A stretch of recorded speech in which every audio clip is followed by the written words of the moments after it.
Hi, and welcome to Enchantment of Eternity's book show comparison for the Expanse Season 4, Episode 4, Retrograde. This video is part of a series of videos where I compare the Expanse TV show to that of its source material, pointing out the differences and giving my opinion on how well I think these adaptations work. So I have to start with a spoiler warning for The Expanse up to Season 4, Episode 4. If you haven't seen up to this point, you will not want to watch this video, otherwise some things will be spoiled for you. However, if you haven't read the books, not to worry, this video will not contain spoilers beyond Season 4. So our episode begins with a replay of Murtry shooting Scotty, but seen from Lucia's perspective, as she's currently with Naomi and she's freaking out because she knows that Murtry will be coming for her next. Naomi promises her that she won't let that happen and that she'll take her to the Rocinante where she'll be safe. She then calls Amos, and then we cut to Murtry and his men walking menacingly through the settlement, shoving anyone who gets in their way. Then suddenly Amos comes out of nowhere and starts kicking their asses, but since he's outnumbered, they get the better of him and start kicking him while he's down. However, he half smiles when he sees Naomi and Lucia got away, as clearly his intention was just to distract them to give Naomi enough time to get away.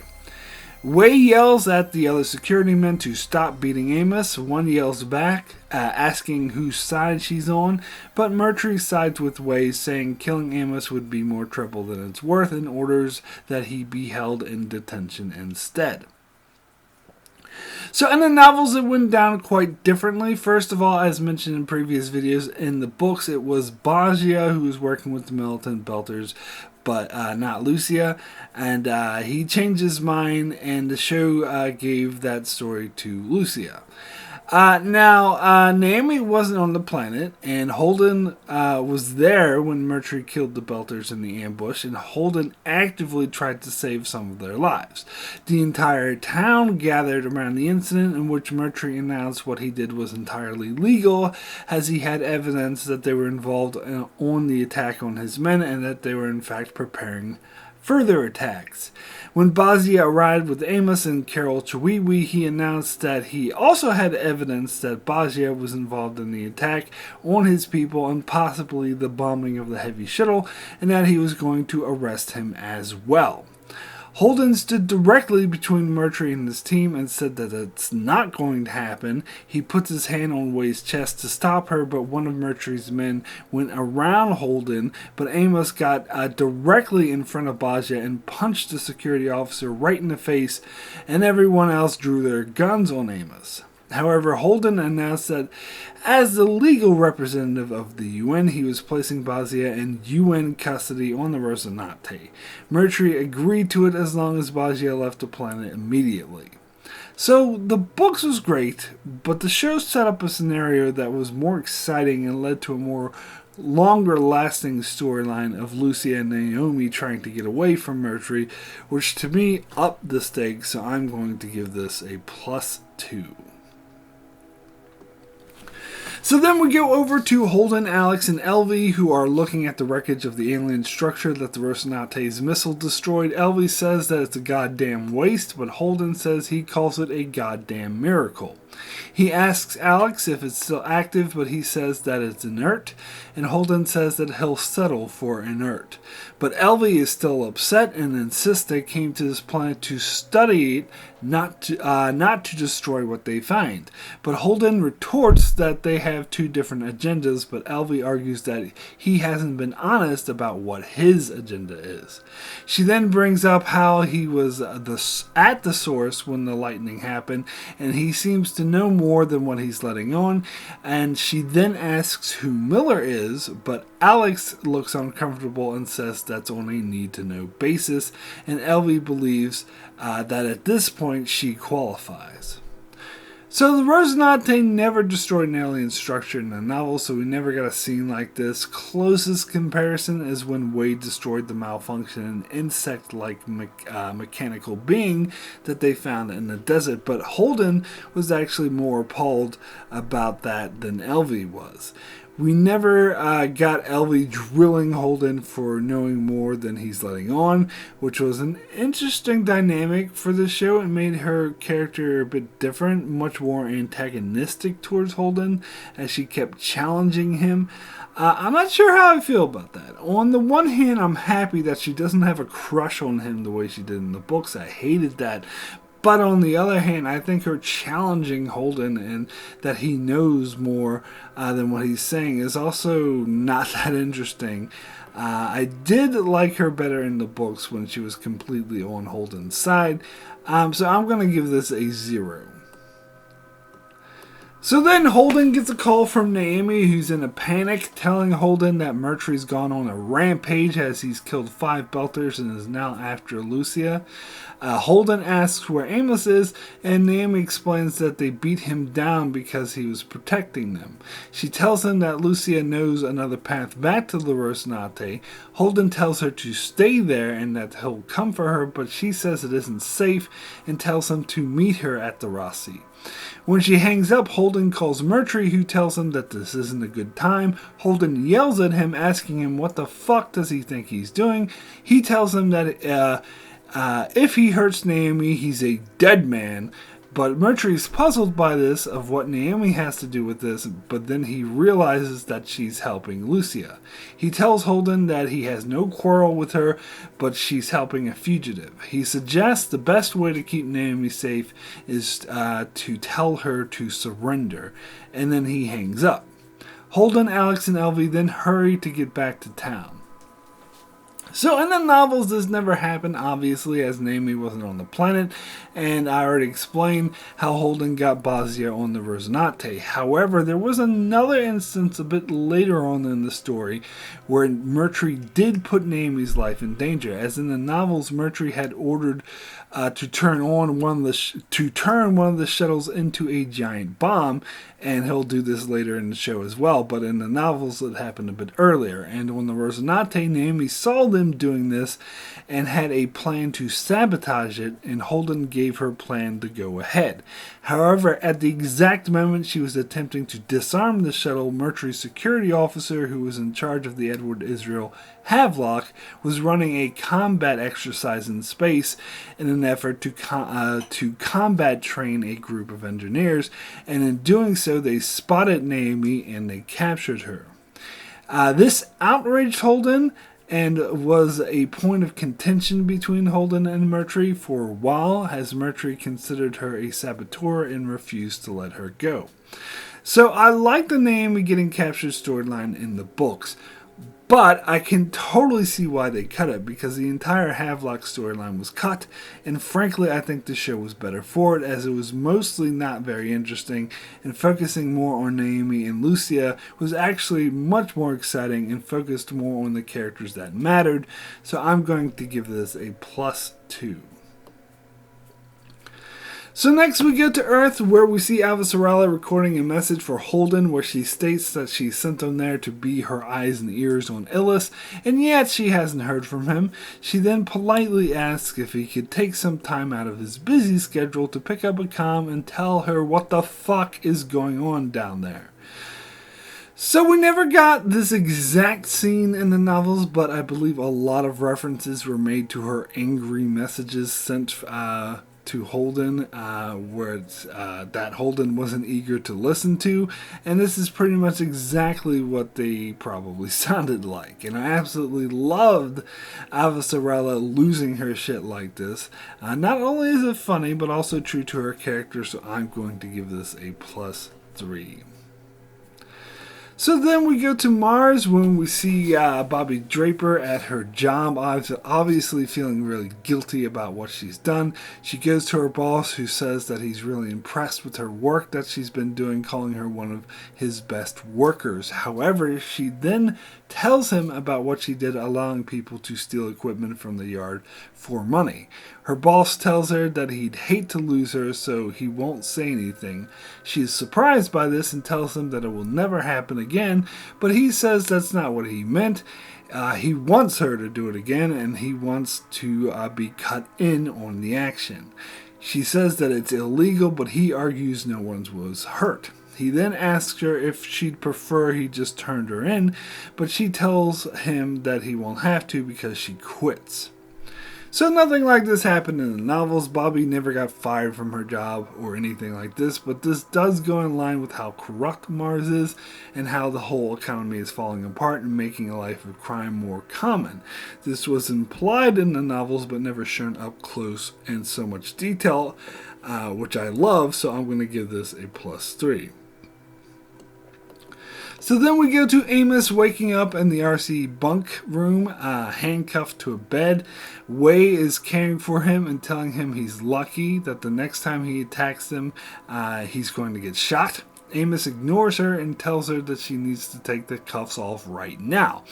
After she refuses, he tells her that if Mercury goes after his crew, she doesn't want to get in between them. But she insists that Mercury is just going after the terrorists that blew up their shuttle. And she tells him that she understands that he's loyal to his crew, but that Mercury pulled her out of a rough situation and that she owes him her life. Amos stands up and charges at her, but another security officer barges through a door, pointing his gun at Amos.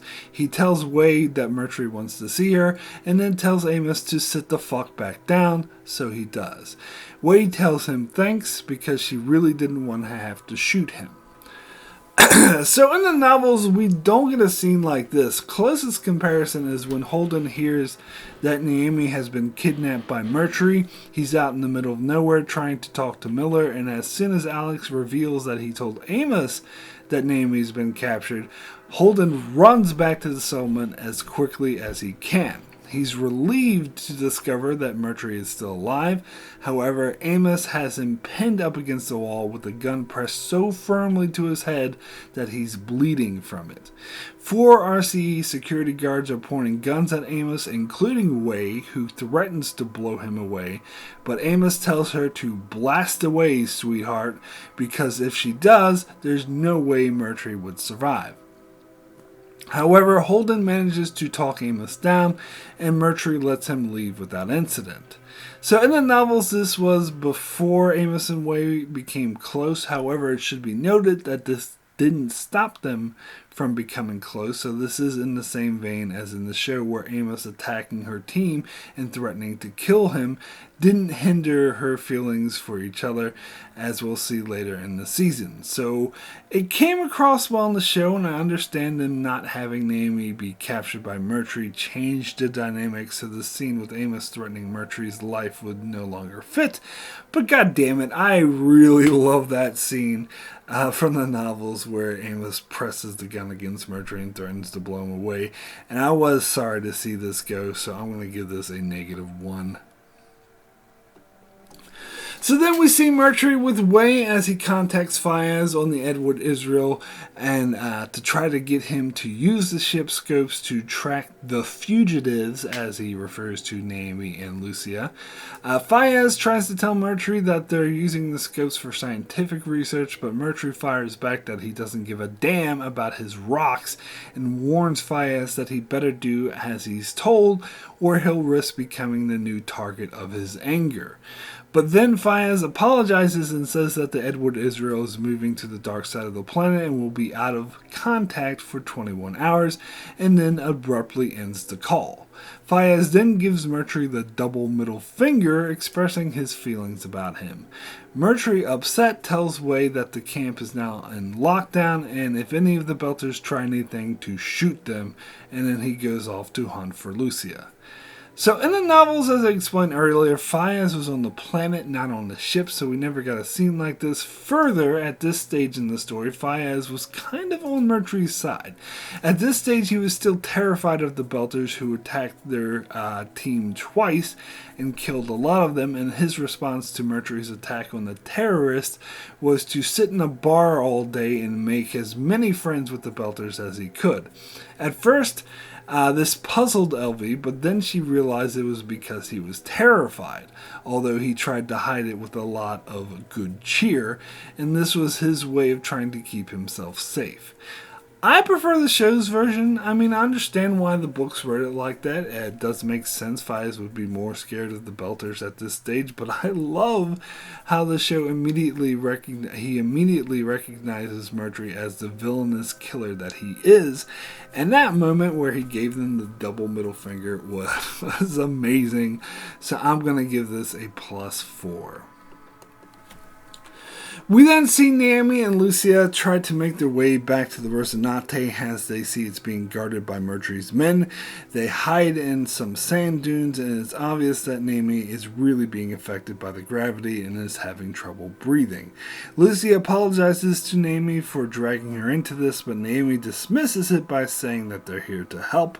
But Lucia admits that Murtry isn't wrong, that she did help destroy the shuttle, but she says that she never meant for anyone to get hurt. But Naomi just says that they can sort it all out once they're on the ship. Now, as I covered already, this chase didn't occur in the books. Instead, Bajia went to Holden and warned him about the attacks because he regretted what he did, and he also showed enormous regret at having killed so many, which also was never his intention. So the scene captures the essence of the books, but goes a bit further in humanizing the characters while making it exciting. So what more could one ask from an adaptation? So I'm going to give this a +3. So then we go back to Mars, where Bobby Draper is in an unemployment agency for veterans, but the officer there is unable to help her and just tells her to keep her chin up. As she's leaving, she runs into Thomas, who equally hasn't had any luck finding employment. Bobby tells him of the opening at the job she just quit, and when he asks why she quit, she just says, "long story." But then she asks him out for another beer. So at the bar, Bobby asks if Mars seems different to him, as she says before she left she never met an unemployed person in her life, but now there are lines full of them. Thomas agrees and then just tells her that Mars doesn't deserve them, and they continue to drink their sorrows away. So, in the prologue to Cibola Burn, we do follow Bobby Draper as she works for a veterans outreach program, and the situation on Mars is described equally as dire. In one scene, on a tube, a panhandler asks her for money, claiming to be a vet of Ganymede, which Bobby takes objection to, so roughs him up a little and tells him to find another story, which he agrees to. So it's an interesting twist that in the book she was in a good position but trying to help other veterans, whereas in the show she was the one who needed help. But both versions portray the same message of Mars starting to fall apart and there being a lot of more social strife. The show is a bit more clear about this, so I'm going to give it a +1. Back on Ellis, Holden and Alex are speeding their way back to the Rocinante on their vehicle when Holden receives a call from Elvie, who tells him that they wouldn't let her see Amos, but he appears to be fine. He tells her to stay low and wait for them to get back. He then calls Naomi and asks where she is, and she tells him that they're in a ridge near the Rossi, but their way is being blocked. She asks Holden to draw the security men away as they wouldn't fire on the UN Special Envoy, and Alex agrees with this reasoning. So Holden tells her that he'll be there soon, and Naomi at this stage is very weak and noticeably sick from the gravity, and Lucia tries to help her. Lucia stands up first, and as soon as she does, Murtry shoots her, wounding her, but not critically. So again, nothing like this happened in the novels, but the part about Murtry not willing to kill Holden because he's a UN Special Envoy was also the case. But again, this continues to be more exciting than the book's version, so I'm going to give this a +3. So then we go back to Mars, where we see Bobby arrive home after one too many at the bar, where she goes on some drunken rants with her brother Benji. David comes out of his room to see Bobby drunk and goads her in a good humor about her being wasted and asks what the occasion is. Bobby answers that she lost her job. Benji tells David to go back to his room, but he ignores him. Benji then tries to reassure her that she'll find another job, and he says that he'll speak to his boss about hiring her. But David then has an outburst saying fuck that because janitorial work is beneath her, but Bobby grabs David and pins him against the wall, telling him that he doesn't get to defend her or tell her what's beneath her. Benji yells at Bobby to put him down, but she ignores him, and David only apologizes. Alarms then go off that announce there's a police action in progress, and Bobby puts David down, and then the police enter the apartment and place Bobby under arrest for grand larceny and conspiracy to commit, as apparently her supervisor turned her in. And then the police drag Bobby away in disgrace. So in the novels, Bobby never gets arrested, so there's nothing to say about that. But she does get into a confrontation with her brother, however it takes on a very different form.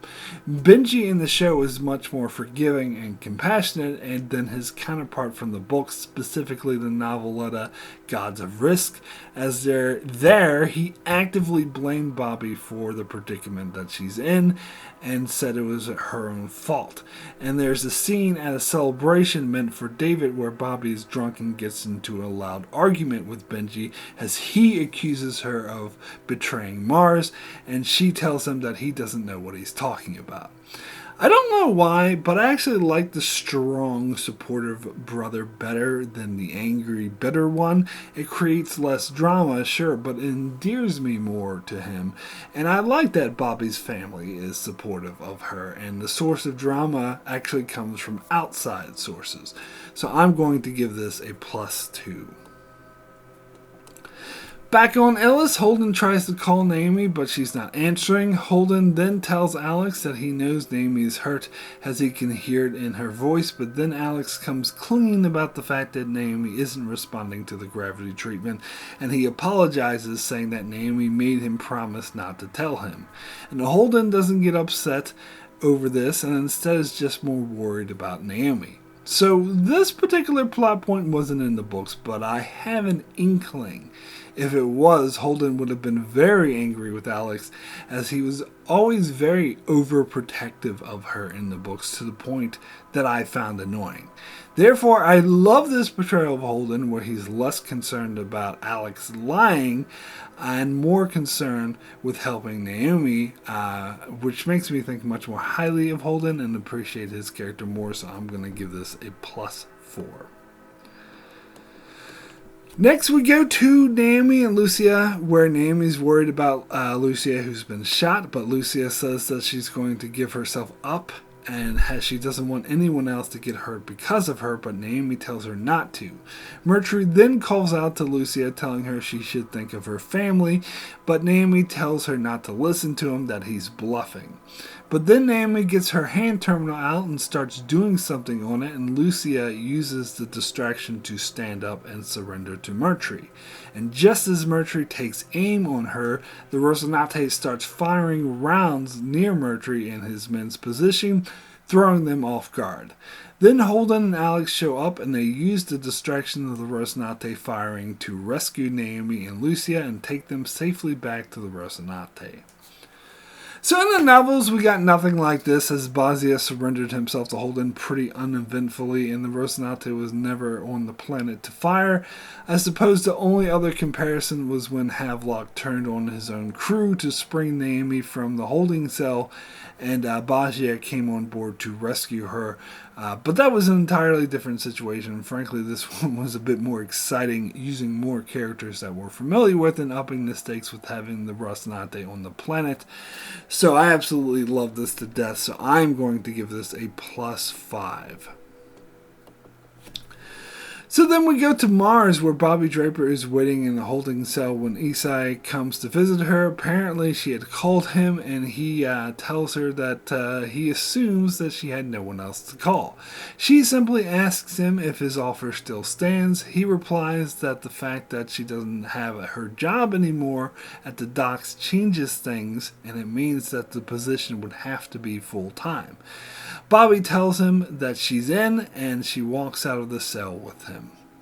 So again, nothing like this ever happened in the novels, as Bobby never joined a life of crime. However, the way it was built up to in the show felt natural and true to her character, so I'm going to give this a +2. We then go back to the Edward Israel where Fayez is talking to Elvie, who insists Mercury has lost his mind. She suggests maybe sending a message out to corporate HQ that perhaps they could order him to stand down, but Fayez explains that the security has the ship on lockdown, that he wouldn't be able to get any messages out. He then focuses on the alien activity and tells Elvie that he's been detecting a lot of activity throughout the planet, as if all the machines are waking up. Elvie then says that she'll look into it on her end and then ends the call. A scientist then calls Fayez over to take a look at something, and he sees a lot of energy building up on a chain of islands, and Fayez wonders what the hell is going on down there. So in the novels, as I alluded to earlier, Fayez and Elvis weren't against Mercury at this stage and assumed what he was doing was protecting them from terrorists, but they were concerned about all the activity on the planet escalating. However, the portrayal of security locking down the ship was also true to the novels, as Havelock basically had more authority than the captain of the ship and was basically in control of everything and locking down all communications as well. Also, they notice a lot of alien activity, and Fayez and Elvie were more focused on that in the books. I don't believe the energy buildup in the chain of islands was foreshadowed like this in the books, but it's obvious that they're setting up for what happens later. I think either version works well for their respective mediums, so I'm going to give this a 0. So then we see Holden on the Rocinante looking after Naomi when Alex tells them they need to lift off ASAP for Naomi's benefit. Once they're alone, Naomi apologizes to Holden for lying to him, saying that she just wanted to help, but Holden says that he doesn't care where they are as long as they're together. But Naomi argues that he's leaving, but he says that he'll be back, and then he kisses her goodbye. As he prepares to leave the ship, Alex expresses his concern about leaving Holden on the planet alone, but Holden just tells Alex to take care of Naomi, and he says that he will, and then Holden arms up and leaves. So in the novels, Holden and Naomi never had this touching of a departure. He simply told Naomi to look after Basia, and she told him to be careful. So this was definitely much more powerful, and I think the show continues to do a much better job at portraying how strong the relationship is between Naomi and Holden. So I'm going to give this a +3. We then see Holden walk out through the plains to meet Mercury, who insists that this had nothing to do with Naomi. It's just that she was aiding and abetting a terrorist. But Holden responds to that by punching Mercury in the face. He reaches for his gun, but Holden knocks it out of his hand and punches him again, knocking him down to the ground.